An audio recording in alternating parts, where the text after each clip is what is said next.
Alors Bergson a dit agir en homme de pensée, penser en homme d'action. Et aujourd'hui, nous recevons Alexandre Berkès. Alexandre Berkès est conseiller à la direction collaboration et partenariat patient à la faculté de médecine de l'Université de Montréal. Et je lui ai demandé pour la Maison de la médecine et de la culture et pour de nous donner la possibilité d'introduire le modèle, ce qu'on appelle aujourd'hui le modèle de Montréal à la faculté de médecine de Nice. Voilà, Alexandre Berkès, est-ce que vous pouvez nous parler de votre projet ? Avec plaisir. Le projet, il est donc né aux alentours des années 2010 à la faculté de médecine de l'Université de Montréal, où le doyen, qui s'appelait Jean Rouleau à l'époque, est venu voir un des patients qui s'appelait Vincent Dumès, qu'il connaissait. Il lui a jeté un rapport assez volumineux sur la table. Il lui a dit « Ça, c'est la stratégie d'engagement des patients dans la recherche au Canada. Et tu sais quoi, je vais t'en faire une bonne. Il n'y a eu aucun patient d'impliqué là-dedans. » Et il dit « Moi, j'aimerais t'embaucher en tant que patient à la faculté de médecine pour que ça arrive plus jamais, ce genre d'histoire. » C'est comme ça que ça a commencé. Et de ce fait-là, Vincent Dumès, qui est un patient hémophile, a été embauché à l'Université de Montréal pour participer d'abord à la réforme du programme de médecine. C'est-à-dire qu'il y avait une espèce de réflexion globale, une refonte du programme d'éducation médicale au Québec. Et à la fois, c'était un moment où à la faculté, on se posait la question de l'approche par compétence. C'est-à-dire, est-ce que être médecin, c'est s'asseoir sur un banc pendant 4 ans et d'écouter tel et tel cours, et une fois qu'on en est sorti, on a un stamp qui dit « c'est bon, tu es médecin » ou est-ce qu'il y a des compétences concrètes qu'on peut observer via des manifestations? Et de ce fait-là, la faculté de médecine faisait un travail assez colossal de définir c'est quoi les compétences du médecin de demain. Et ils ont dit à Vincent, ta première mission, ça va être de participer à la refonte du programme de médecine, et deuxièmement, de définir avec nous les compétences du médecin de demain. Donc ça, c'est ce qui a commencé en 2010. Et Vincent, dès qu'il arrive à l'intérieur, il a dit on va amener d'autres personnes. Quand on va faire la réforme du programme de médecine, il y a eu 7 tables de réflexion générale, donc 7 axes de réflexion sur l'éthique, le généralisme, le bien-être des étudiants, etc. Et il a dit on va impliquer des patients à l'intérieur de chacune de ces tables de réflexion pour amener la perspective, l'angle de vue, les savoirs expérientiels des patients à l'intérieur de cette réflexion-là. Et la première grosse contribution, dont je te parlais tout à l'heure, a été, au lieu de travailler d'abord sur la vision du médecin de demain, la première question qu'a posée Vincent, c'est pourquoi on ne travaille pas d'abord sur la vision du patient de demain? Parce que si on a la vision d'un patient passif qui ne s'implique pas dans ses soins, versus un patient actif, comme on a aujourd'hui de plus en plus, des patients informés, plus éduqués, qui peuvent aller sur Internet et aller chercher des informations.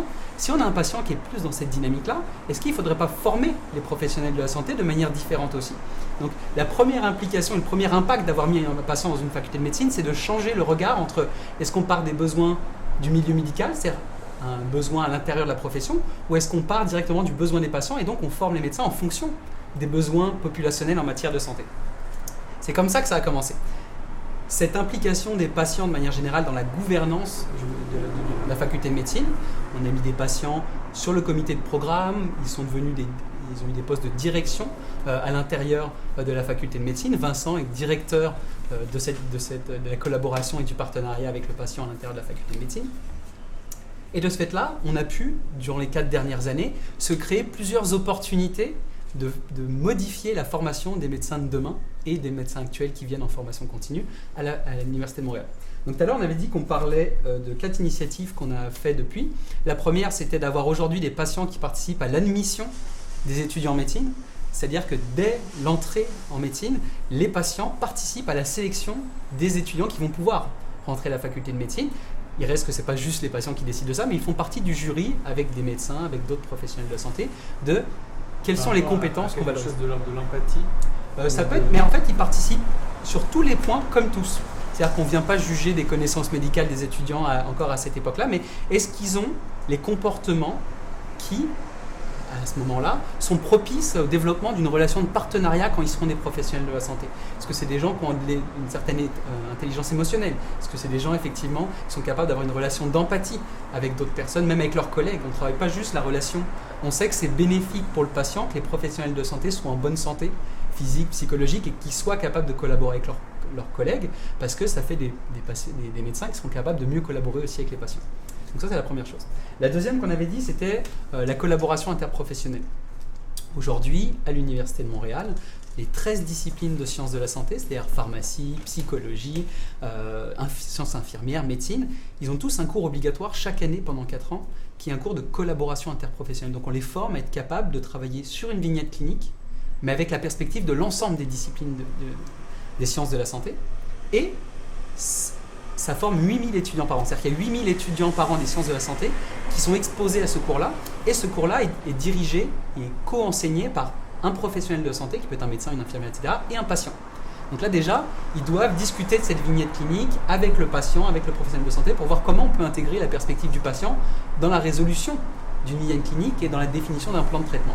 Donc ça, c'est la deuxième chose. Donc l'avantage, c'est qu'on a 8000 étudiants par an qui sont sensibilisés au partenariat avec le patient et qui le vivent directement chaque année pendant 4 ans. Donc avant qu'ils arrivent dans les milieux cliniques, ils ont déjà été sensibilisés de manière assez approfondie. La troisième qu'on avait discuté, c'est l'éthique clinique. Il y a des cours d'éthique clinique à l'Université de Montréal, en 3e et en 4e année, dans lesquels on va discuter avec les externes, qu'on appelle ici, de c'est quoi les situations d'éthique, les enjeux éthiques qui vivent dans l'externat. Ça peut être annoncer un diagnostic de cancer, annoncer un diagnostic de maladie difficile, et dans le contexte qu'ils ont, ils se sont retrouvés des fois dans des situations où ils ne pensaient pas être compétents pour, ils ne savaient pas comment aborder le patient, il y avait déjà une relation conflictuelle entre leur patron et le patient, eux on leur demande d'intervenir à l'intérieur.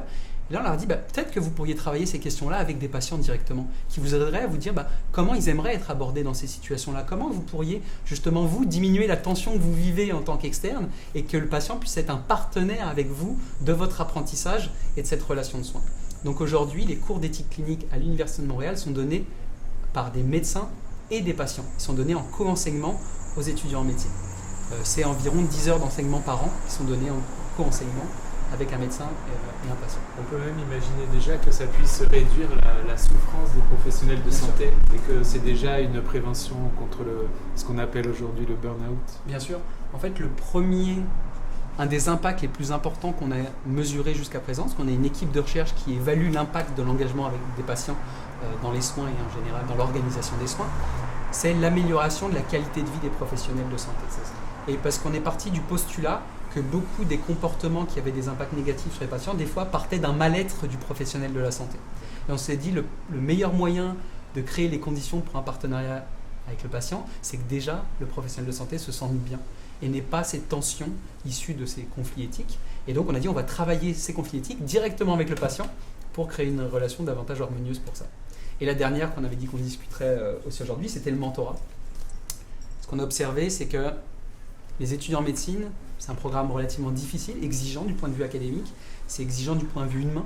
C'est-à-dire qu'ils vivent des situations, ils sont confrontés à la mort, ils sont confrontés à la maladie, ils sont confrontés à la misère.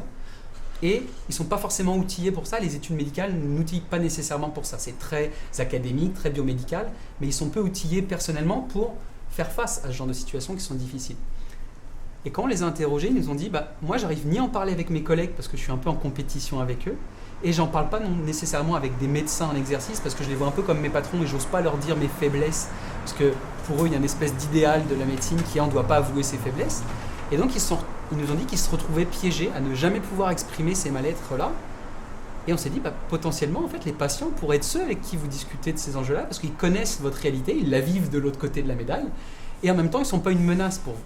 Et on a mis en place un programme de mentorat où donc les étudiants, de manière volontaire, peuvent demander à un patient de les accompagner pendant les 4 années du programme de médecine pour développer une relation de mentorat avec eux qui leur permet de tester avec eux. Tiens, moi, franchement, je ne suis pas à l'aise, ou je trouve que, de manière générale, je ne sais pas comment aborder les patients dans ce genre de contexte. Est-ce que tu pourrais me dire, de ta perspective, comment tu penses que je pourrais m'améliorer là-dedans et aussi exprimer les difficultés qu'ils vivent.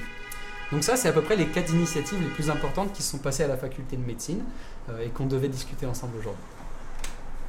Alexandre Berkes, merci.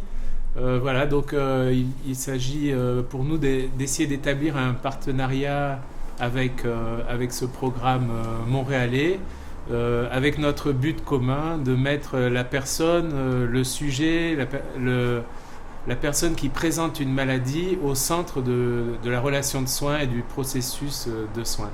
Est-ce que Jean-Michel, je peux rajouter quelque chose là-dessus ? Je voulais juste finir en disant que depuis 2010, on a constitué une banque de patients formateurs. Donc c'est des patients partenaires de leurs propres soins, mais qu'on a recrutés et formés pour être capables de co-enseigner, de participer même au design à l'ingénierie de la formation en médecine.